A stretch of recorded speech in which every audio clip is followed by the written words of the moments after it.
I begin this video with an acknowledgement that in the year 2020, the concept of political science seems like a joke. Right? My major in university was political science. What is political science? What would it even mean to think scientifically about politics or to have expertise in the science of politics? It seems like a bad joke. But there's a meaningful challenge for us to set aside the baggage of the particular culture we were born into, to set aside the assumptions built into the particular language we grew up speaking, and to examine politics scientifically. Most of you watching this video will assume that Bernie Sanders is left-wing, that all of his policies are left-wing, domestic, foreign policy, economic, social. You'll assume they're all left-wing just because Bernie Sanders says that he wants to help the poor. Do you think by definition, conservatives don't want to help the poor? Or do you think that's just a cultural assumption that's common in the United States of America right now in the year 2020? Do you think in Italy there are no conservatives who go out and help the poor hands-on? Conservative Christian Italians whose whole lives have to do with charity work, helping the homeless, helping drug addicts, helping orphans? No? I used to live in Cambodia. There were conservative Christians in Cambodia who were really helping the poor hands-on. They were doing that charity work there. I don't like those people, all right? There are conservatives who are devoted to helping the poor. There are conservatives who help the poor in charity work. There are conservatives who are committed to social and political policies that help the poor. And there will be in future, in Italy, in Cambodia, in the United States of America, there will be conservative Christians who build their whole political program on helping the poor.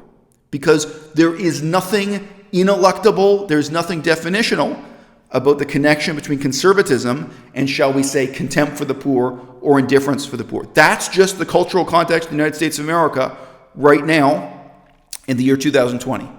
Right? How about Bernie Sanders in his policy on Detroit? And if you don't know what I mean, you didn't read the book. You did not read Bernie Sanders' book, which mentions Detroit again and again and again. Detroit is the locus classicus for the economic vision of Bernie Sanders. Bernie Sanders is deeply committed to reviving automotive manufacturing in Detroit, heavy industry in Detroit. You know what I say? If Bernie Sanders wants to revive automotive manufacturing in Detroit, if he wants the economy of Detroit to go back to being the way it was in 1965, he doesn't need to be elected president of the United States. He needs to invent the time machine. All right? It's completely ridiculous. But tell me something. Can't you even imagine, if you just use your imagination a little bit, can't you imagine a conservative political leader saying exactly the same things that Bernie Sanders says about the economy of Detroit? Can't you imagine a conservative or even someone right-wing saying that the problem is losing all of our jobs to China and Japan? Bernie Sanders says that. Read his book. The problem is American jobs going away to China, Japan, and Mexico. The problem is that you need a government focused on reviving the car industry, heavy industry, and manufacturing in Detroit. Right? If you just go through economically what his problem is, this is like the slogan, "Make America Great Again." This is a fundamentally conservative, backward-looking view of the economy. And what he promises on this basis is more good-paying jobs, more high-paying jobs. And he thinks he's going to do that through heavy industry, mass manufacturing, and unions. Going back to the way things were in the 1960s, when you had, many thousands of people all working in the same factory on the same schedule on the same shift, and they could organize into a union and bargain for higher wages. Again, you need a time machine. This is not the reality of the economy in 2020, and looking ahead to 2030 and 2040, this is less and less the economic reality of life in America. But Bernie Sanders is fundamentally a conservative political thinker. He is looking back. He's looking back to the past, to the way things were in the United States of America, and he wants to go back there. Okay? And he looks to what are simply conservative examples of Western European states and what they've accomplished, and he conservatively wants America to go back to that standard also. Right? And look, I sympathize. Bernie Sanders goes to Denmark and he goes to Scotland and he looks at the social programs those countries have and he says America can do this too. There's nothing radical about that. Bernie Sanders himself says it. He says he's not a radical. It's actually a very conservative, very backward-looking way of thinking.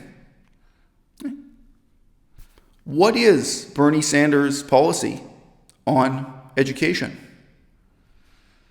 He wants to keep the university system in the United States of America the same way it is now. He wants the same broken, bad system. He just wants to lower the price of entry. He just wants to remove the cost of tuition. What does Bernie Sanders want to do with medical care? He wants the same system the way it is now. He's just going to expand the government payment program. He's going to make it free, or he's going to make it incredibly cheap for people to get medical care with the same system. Right?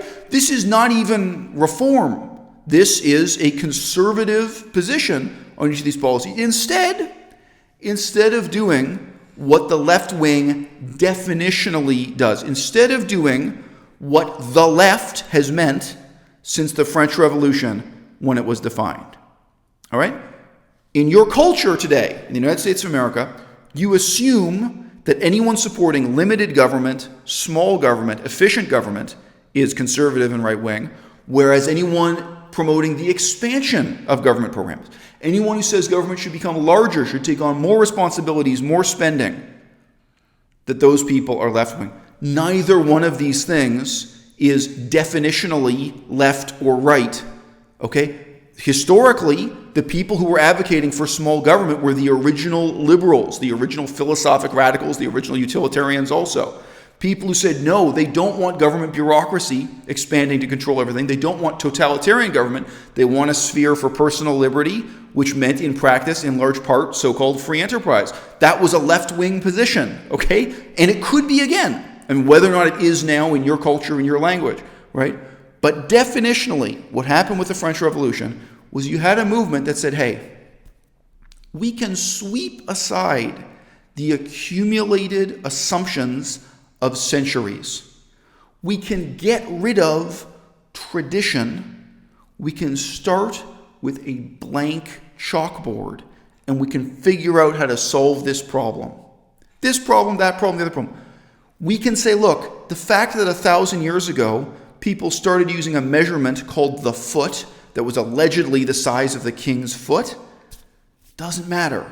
What we need right now is a set of scientists to sit down with a blank chalkboard and design how we should measure things, weight, distance, time. We need a whole new system, starting from a blank sheet of paper. And you know what? The French Revolution ended in disaster. The French Revolution ended in failure. But it was during the French Revolution, it was the political discourse within the French Revolution that defined for us the meaning of the term left and left-wing in contrast to right that we still have today. And what America really needs is not the conservatism of Bernie Sanders. What America needs is someone who can look at the university system and say, this is broken and bad and wrong. And the way to fix it is not just keeping everything the same, but lowering the price of admission. Someone who can look at the hospital system and say, this is broken and bad and wrong. And the way to fix it is not just lowering the price of treatment, lowering the price of admission to the hospital, however you want to put it. Let me ask you something as a thought experiment real quickly here. Have you ever seen someone wearing a t-shirt that says the name of the driving school where they learn to drive a car? Have you ever seen someone with a baseball cap or other branded merchandise? The school where you learn to drive a car, if you learn to drive, the school where you learn to drive a car, did it have a football team? Did you guys get together and cheer for a multi-million-dollar football team? Did it have a swimming pool? Did it have huge palatial gardens? Why is there such a stark difference between the very efficient, very cheap world of people preparing to learn how to drive a car, preparing for a government exam that proves either you can or cannot drive a car safely, that gives you the credential, says, yes, you've learned how to drive. Why is there such a tremendous gap between that form of education and the multi-billion-dollar super corrupt industry of university education. A university education system that never was designed by anyone for any reason, where at best we can go back about 200 years and say this was a system of education for the edification of a tiny number of aristocratic men. Yes, men, there was only one gender. Men whose lives would be defined on the one hand by agriculture as landowning aristocrats, on the other hand by military service, and they needed a place to go and study Latin and Greek and ethics. You should take a look at what ethics meant about 150 years ago in academia. Get this education. So they could be refined gentlemen. And that's how we got this idea that everything, no matter what the subject, should take 4 years. How long does it take to become a bachelor of English? And let's be clear, unlike your driving test, there is no standard for what it means to be a bachelor. The government just never bothered to define that. They defined very precisely what defines who's a good driver and who's a bad driver, who's safe to drive a car. And the government defined that, right? There are a lot of other technical areas of expertise where the government has a definition, whether or not it's safe for you to own a gun, whether or not it's safe for you to operate a crane. Okay, there are things where there's a government-created exam. What does it mean to be a bachelor of English? Why does it take 4 years? Why can't you have some kind of competitive, lean, efficient business that sells you an education in English literature the same way there are small companies that'll sell you an education in how to drive a car? Why is that? Why does it have to take 4 years? Why do I have to pay tens of thousands of dollars to support a sports team and a swimming pool and palatial gardens and this whole permanent vacation lifestyle for thousands of students living on a campus just to become a Bachelor of English? And why does it take 4 years to become a Bachelor of English, while at the same time, it supposedly takes me only 4 years to learn Chinese? There is absolutely no way you could learn the Chinese language in 4 years. I'm in a position to speak on that. There is no way you could learn Russian in 4 years. And I've met and spoken to people who got a bachelor's degree in Russian. I've met people who got a bachelor's degree in Sanskrit. But the system itself is like way beyond the concept of a man who holds a hammer, sees every problem as a nail. The system is designed where they started with a format, a completely irrational medieval format that's just an echo of a tradition from centuries ago having to do with aristocratic gentlemen's education. There's no applicability in the real world today. It wasn't even designed to prepare you to be a Bachelor of English, let alone competent in Chinese, let alone competent in mechanical engineering or any other subject. We started with a completely cultural, traditional concept of what higher education was supposed to be, built around Greek and Latin and ethics, and then we just said, okay, we'll sell it to you in a whole bunch of flavors. But whether you choose to study Chinese or you choose to study English literature, it's going to be 4 years. It's going to cost you the same amount of money. It's going to take the same amount of time. And if you choose something that's easy to learn, we're going to load on a whole bunch of breadth requirements, a whole bunch of irrelevant courses that you have to take just to make it fill up 4 years. And you know what? If you choose something that's really challenging, that's basically impossible to learn in 4 years, then we're going to load it up with breadth requirements and pretend that was never the point to begin with. We're going to pretend that we're really teaching you critical thinking.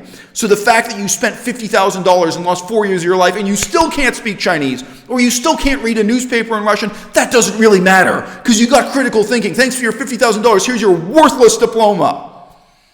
Bernie Sanders wants to revive the economy in Detroit by traveling back to 1965. And that's exactly what he wants to do for universities also. In 1965, university tuition was cheap. A tiny percentage of the population got a university degree, and the economic value of the university degree was much higher than it was today. A BA, a bachelor's degree in 1965, actually led to job opportunities. Today, it leads to zero. Bernie Sanders is not looking at the reality of coding camps, of how people now get an education and training to be able to really do computer science. Let me tell you something. Coding camps, if you want to learn how to program a computer, there's no swimming pool. There's no sports team. Okay? There are no gardens. It's a lot more like going to driving school. And it's still expensive. But what you're paying for, all the money is going into giving you job training for the specific skill you need to learn. You're not getting breadth requirements with English literature. You're not getting irrelevant teaching.